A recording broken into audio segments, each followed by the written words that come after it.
Mikä on James Bond-elokuvissa kaikkein kiehtovinta Bond-tyttöjen jälkeen? Luonnollisesti konnat.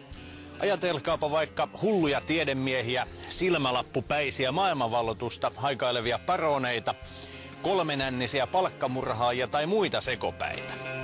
Aston Martin on ollut perinteisesti Bondin auto, mutta William Townes oli selvästi konnien puolella.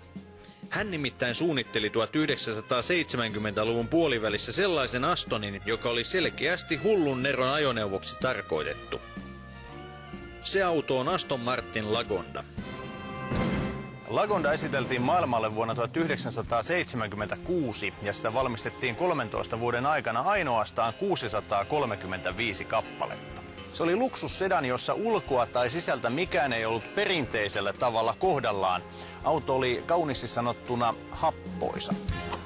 Ja futuristinen. Lagondan ohjaamo oli täynnä digimittareita, hipaisukoskettimia ja sen sellaisia. Ollakseen brittiläisen hieno sanottiin, että auto puhuu lähinnä imperatiiveilla. Lienee kyse siitä, että sisällä asuu jonkinlaisen brittiupseerin sielu. Kaikki oli uutta ja upeaa ja vikaherkkää. Hyvin vikaherkkää. Itse asiassa niin vikaherkkää, että ensimmäisen 2 tuotantovuoden aikana onnistuttiin saamaan ainoastaan 18 Lagondaa kunnolla läjään. Sittemmin ongelmat hivenen väistyivät, tuotantotahti kiihtyi ja loppujen lopuksi sanotaankin, että tämä nimenomainen malli pelasti koko Aston Martinin olemassaolon. Väittävät, että Lagonda kulkee suoralla tieosuudella 255 kilometriä tunnissa. Mutta aivan yhtä vähän kuin olen maailmanvallotusta suunnitteleva ammattirikollinen, aion näyttää Suomen televisiossa moista toimintaa. Moisen menon mahdollistaa 5,3-litrainen V8 tuplanokilla ja 4-venttiilitekniikalla. Lagondassa se kehittää 310 hevosvoimaa. Masiinan suunnitteli jo 60-luvun puolella puolalaissyntyinen moottorivelho Tadek Marek. Jos miehen tavoitteena on päästä James Bond-elokuvan roistoksi, on Aston Martin Lagondan hankkiminen hieno ensimmäinen askel.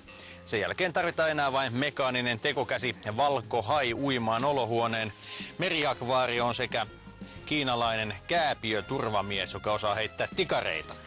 YK saa luvan odottaa uhkavaatimusta muutaman vuoden kuluttua.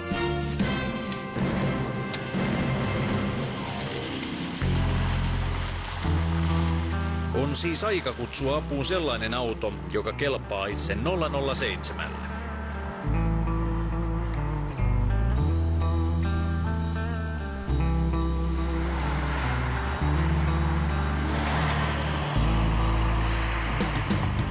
Monille ihmisille se aito ja oikea Aston Martin on tämä nimenomainen automalli.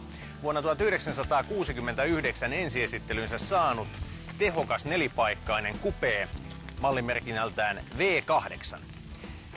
Esimerkkiautomme on tyylikkäässä värissä nimeltä Royal Cherry, mutta pyydän huomiota, kyseessä ei ole ihan tuikitavallinen V8. Aston Martin V8 Vantagella oli siis kova maine jo entuudestaan, mutta sen aateloi viimeistään Timothy Dalton-niminen tiukkailmeinen setä, joka ajoi sillä James Bond-elokuvassa Living Daylights. Unleash the Hounds.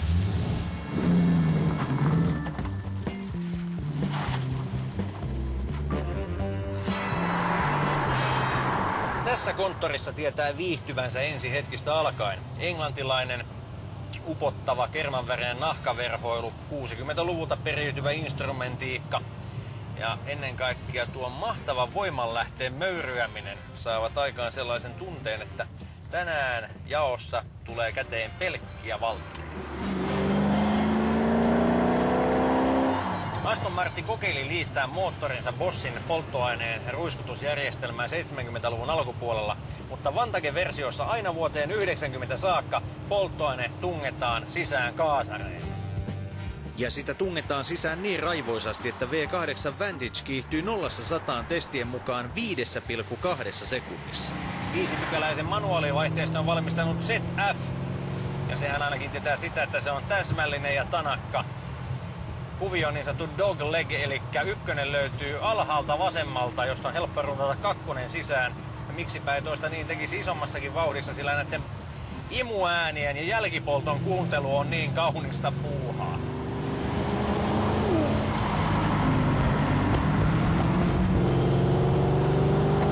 Hiljaa moukat, kuunnelkaa tätä.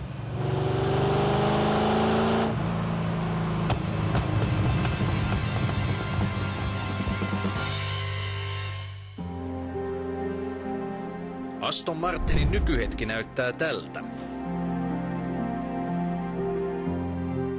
Kun mennään ajassa vähän yli 20 vuotta eteenpäin, Aston Martinin mallinimi on edelleen V8 Vantage ja moottori tuottaa 380 hevosvoimaa. Mutta tällä kertaa kyseessä ei ole malliston kallein versio, vaan se versio, josta hinnat alkavat.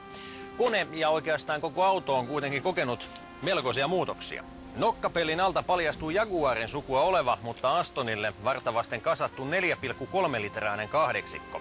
Se on ehtaan kilpa-auton henkeen varustettu kuivasumppuvoitelulla ja tämän voimanlähteen turvin linjakkaan sukkulan pitäisi saavuttaa 100 kilometrin tuntinopeus hyvin alle 5 sekunnissa.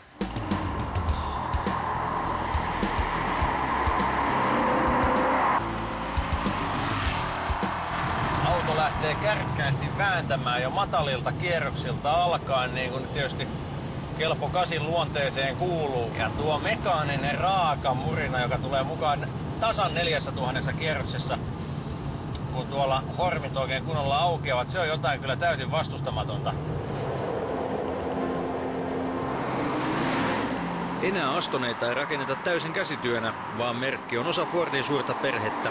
Se tuottaa voittoa, mutta on saanut myös kilpeensä pari tahraa. Jos jokin on poliisiasia, tai oikeammin suojelupoliisiasia, niin se on tämä. Aston Martinin avain näyttää pintapuolisesti ihan salskealta, eikö totta? Mutta katsokaapa. Sehän voisi mennä Ford K-lukkoon. Itse asiassa se on Ford K:n avain. Ja tämä takaosa, kaikki Volvo-kuskit. Huhuu, tämä varashälytin osa on Volvosta. Jos Jumala asuu yksityiskohdissa, niin hän on tästä kyseisestä nykkelistä lähtenyt kiitämään ajat päivät sitten. Ja niin on muuten lähtenyt tästä peilistäkin, jossa lukee Volvo. Kauneusvirheestä huolimatta on Astonissa aidon urheiluauton eväät.